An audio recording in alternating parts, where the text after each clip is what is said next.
déranger. Bonsoir, mesdames et messieurs. Bienvenue à la séance ordinaire du 17 juin. Les points suivants seront ajoutés à l'ordre du jour. Donc, le point 8.5, rapport de la directrice des ressources humaines recommandant le relèvement d'un contrat. Le point 11.4, un projet de résolution concernant des subventions accordées dans le cadre du programme d'aide financière à l'entrepreneuriat de la Ville de Blainville. 17.4, rapport du directeur des travaux publics recommandant un mandat au Centre de services partagés du Québec pour l'achat regroupé de cartouches d'impression. Et le point 18.5, rapport du directeur du génie recommandant d'autoriser l'acceptation du projet de la signature d'une entente promoteur. Donc, je vous demanderai de vous lever pour un court moment de réflexion, s'il vous plaît.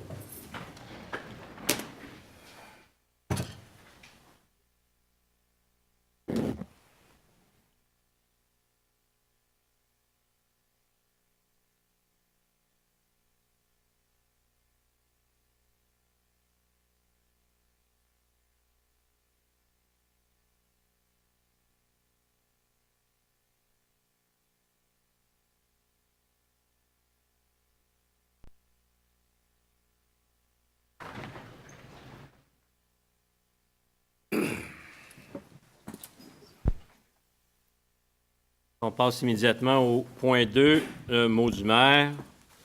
Donc, chers collègues, chers citoyens, vous savez déjà que la sécurité est une priorité de tous les instants à Blainville et pour notre administration.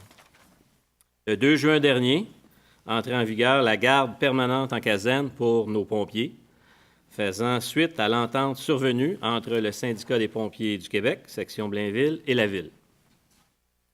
C'est une réalisation importante qu'il faut souligner certainement parce que c'est avant tout une décision qui bénéficiera à toute la population blainvilloise. C'est d'abord le résultat de la volonté de nos pompiers avec qui nous nous sommes entendus de bonne foi sur les paramètres de cette mesure qui assurera à nos résidents une protection incendie maximale en tout temps. C'est aussi le fruit d'une volonté politique de la part de notre administration, qui a toujours cru en ce projet, d'en arriver ultimement à la garde en caserne 24 heures sur 24, 7 jours sur 7. Cependant, comme nous sommes des gestionnaires responsables, il fallait attendre la fin de la dernière convention collective, négocier cette garde permanente et considérer, d'un point de vue financier, sa mise en place. Nous y sommes finalement arrivés et il faut s'en réjouir. Cela dit, je déplore la récupération politique que nos adversaires ont tenté de faire, comme si cette importante réalisation leur appartenait et comme si notre administration et nos pompiers étaient responsables de tragédies survenues à cause de malheureux incendies. Quand il s'agit de la sécurité des Blainvilloises et des Blainvillois, de la vie de nos concitoyens, on met la politique de côté et on considère avant tout l'intérêt commun. C'est la vision partagée par tous les membres, en tout cas, du Conseil, et par notre service de sécurité incendie. Je suis persuadé également que nos citoyens partagent cet avis. La sécurité routière est également un dossier que nous traitons avec le plus grand soin. Le 16 juin, donc hier, mon collègue Guy Frigon, la directrice du service de police, Mme Ouimet, et moi-même lancions d'ailleurs la nouvelle campagne de sensibilisation sur la vitesse et la sécurité routière. Nous avons changé la formule cette année et en nous adressant à des élèves de 6e année de l'École de la Seigneurie, car nous voulons que nos jeunes citoyens deviennent des ambassadeurs de la bonne conduite.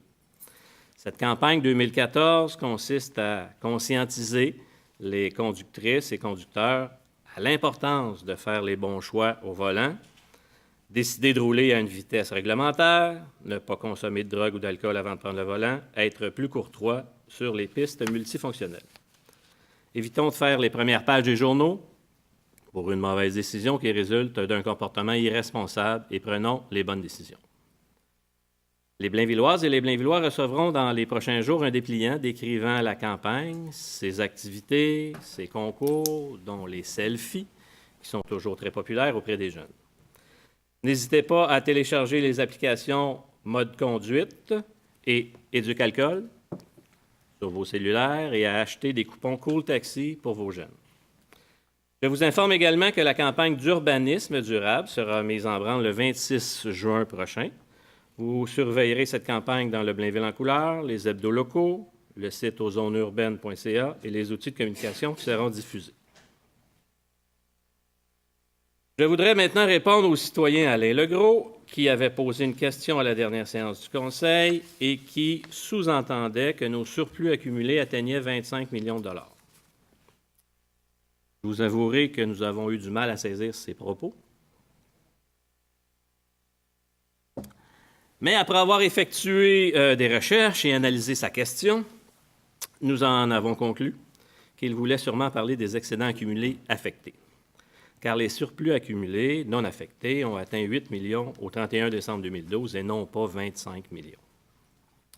Toutefois, prenons pour acquis qu'il souhaitait parler des excédents accumulés affectés. La différence entre le montant et les excédents accumulés affectés, soit la somme de 17,5 millions, est répartie comme suit. Environ 10,5 millions pour le paiement de divers règlements afin de diminuer la dette générale de la Ville. Comme le veut la vision de notre administration, nous avons identifié les règlements d'emprunt et nous avons décidé d'utiliser les profits de la vente d'actifs pour effectuer le paiement d'autres actifs. Depuis 2012, les paiements ont été ainsi utilisés et ce montant qui apparaît aux états financiers du 31 décembre 2013 est de 6 millions au lieu de 10,5 millions. M. Legros sera à même de le constater en visitant le site Internet de la Ville et il pourra le confirmer. Les autres montants se retrouvent dans des fonds de réserve qui fluctuent selon les projets. On y retrouve le fonds de roulement, le fonds des parcs, le fonds des stationnements et le fonds vert. À cela, il faut considérer le retour de 2,5 millions dans les poches des contribuables sous forme de crédit de taxe pour une gestion juste et équitable des fonds publics. En terminant, même si la question traitait des excédents accumulés au 31 décembre 2012, je peux d'ores et déjà vous confirmer que ce montant au 31 décembre 2013 est de 21,3 millions au lieu de 25,5 millions. Je vous confirme que les renseignements sont disponibles sur le site Internet de la Ville de Blainville. Dans le dossier des serres de Virginie, puisqu'il y a du nouveau dans ce dossier, je souhaite vous en faire part. Comme vous le savez, lors de la séance du Conseil du 15 avril dernier, j'ai eu l'occasion de présenter notre plan d'action pour solutionner la problématique. Ce plan d'action vise deux objectifs. Responsabiliser les citoyennes et les citoyens qui ne doivent pas nourrir les animaux. Favoriser une cohabitation harmonieuse avec les serres de Virginie. Notre administration avait donc accordé un mandat à la firme GPF Services de la Fonde pour nous aider à identifier des pistes de solutions. Tel qu'annoncé à la séance du 6 mai dernier, la firme devait nous présenter son rapport ce mois-ci et cela a bel et bien été fait. Nous avions aussi informé les citoyennes et les citoyens des quartiers touchés que la firme présenterait l'essentiel de son rapport ainsi que les solutions qui s'y rattachent. Il y aura donc une rencontre le jeudi 3 juillet prochain à 19h au pavillon du parc Fontainebleau, situé au 43 du boulevard de Fontainebleau, pour les citoyens concernés. Monsieur Marc-André Fortin, biologiste de la firme GPF Services de la Fonde, sera présent pour la rencontre, ainsi que Mme Lisa Poulain, la conseillère du district de Fontainebleau. Les citoyens sont donc invités à y participer et recevront une lettre d'invitation dans les prochains jours à cet effet. En terminant, nous avons rendu un hommage vibrant à nos aînés le 6 juin dernier. Mes collègues et moi avons accueilli ces Blainvilloises et ces Blainvillois qui ont bâti notre ville et qui contribuent toujours, grâce à leur engagement et à leur présence active dans la communauté. Ils ont eu droit à une soirée magique dont ils garderont, j'espère, un souvenir impérissable. Cette soirée des aînés, qui est devenue une tradition dans notre municipalité, c'est la célébration de la vie, de la beauté de la vie. Je veux donc remercier M. Patrick Toupin, directeur du service des loisirs, culture, bibliothèque et vie communautaire, et les membres de son équipe qui ont travaillé très fort pour faire de cette soirée une réussite. Bravo.